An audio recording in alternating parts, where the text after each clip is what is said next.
we followed the man.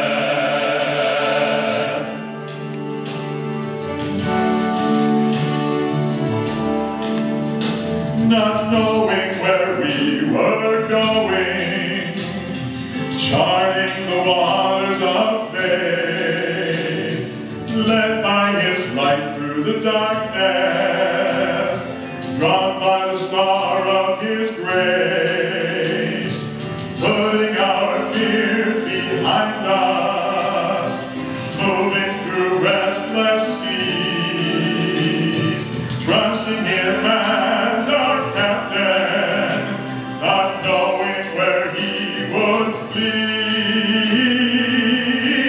We followed the man,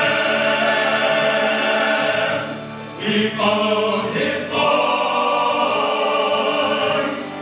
hearing him call to our hearts, we rushed to the shores. We never looked back, we had no regrets, we turned from a life built on sand, and we followed the man. We had no path to lead us, we had no kind of plans, but when he called, we followed, though we did not understand. We followed the man, we followed his voice, hearing him call to our hearts, we rushed to the shores. We never looked back, we had no regrets, we turned from a life built on sand, and we followed the man. We turned from a life built on sand, and we followed the man. We followed the man. We followed the man.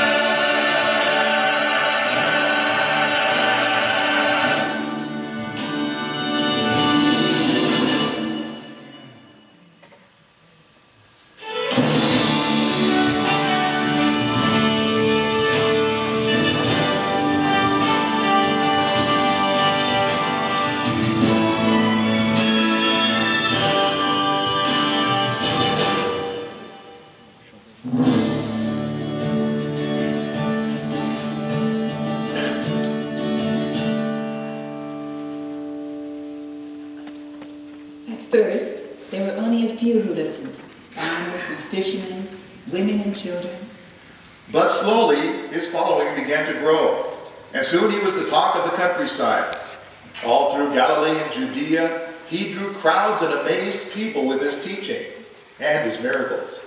He healed the sick, the blind, and the lame. He touched a young boy's lunch and multiplied it into food for thousands. He even raised the dead. But it was more than what he said or did that drew people to him. It was who he was. There was nothing self-righteous or religious in him. He ate with sinners. He laid his hands on lepers. He befriended women. Jesus was a man that genuinely loved people, all people, and they could feel it. Like the time they brought to him a woman who had been caught in the act of adultery. She saw stones ready to be hurled at her, and she suddenly felt the shame of her sin and the fear of its penalty.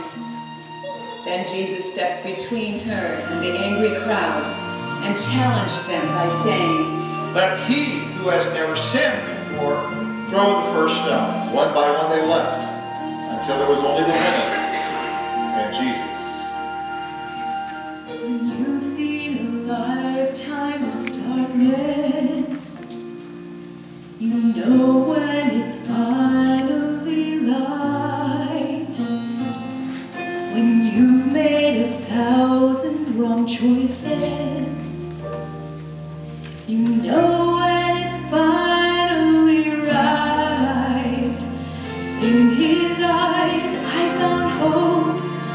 tomorrow, and I felt my heart overflow. And right then and there, I knew He was love, and that's all I needed to know. I knew He was love, bright as the first light morning.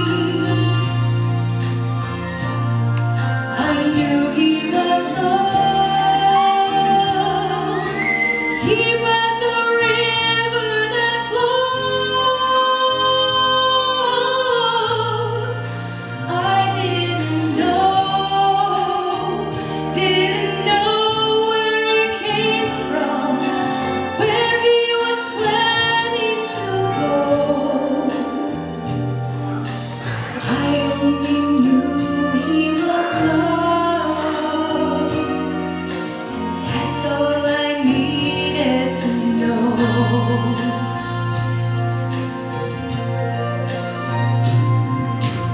He looked behind my pretenses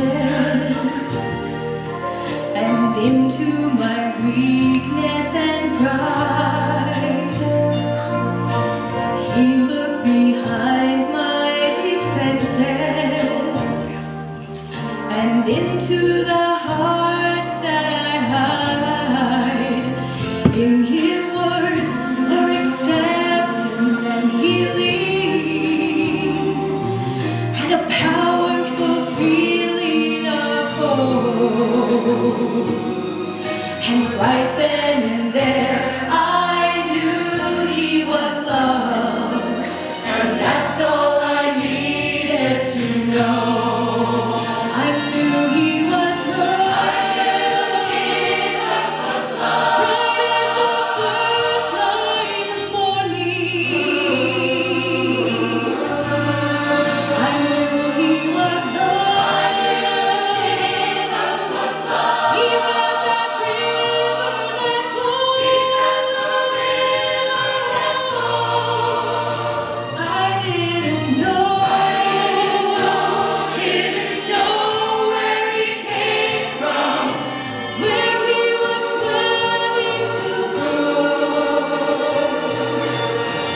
I only knew He was love, and that's all I needed to know.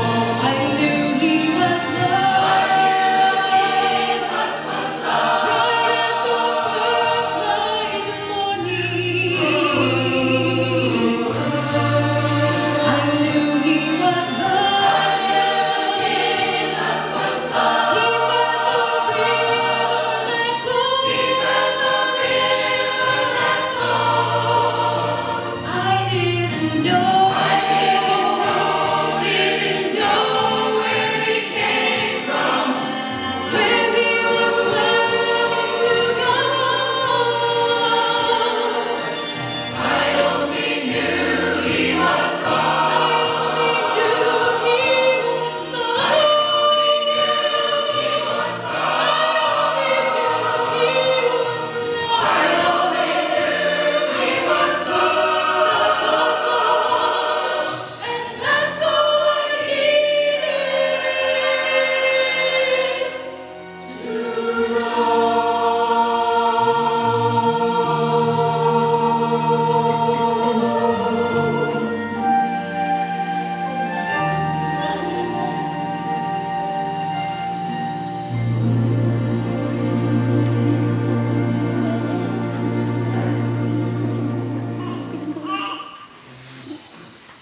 Everywhere they went, people were speculating as to who Jesus might be. The Pharisees saw Him as a blasphemer.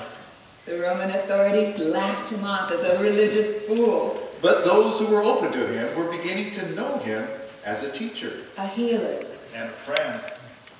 One day, when they were alone, Jesus asked His disciples. Who do people say that I am? Now that was surprising, because Jesus didn't seem to care what people thought of Him. One said, Some say you're Elijah. another said, Some say a prophet. He thought for a quiet moment, then asked a second question. But who do you say I am? It was Peter that got it right. With strength and conviction, he said, You are the Christ, the Son of the living God.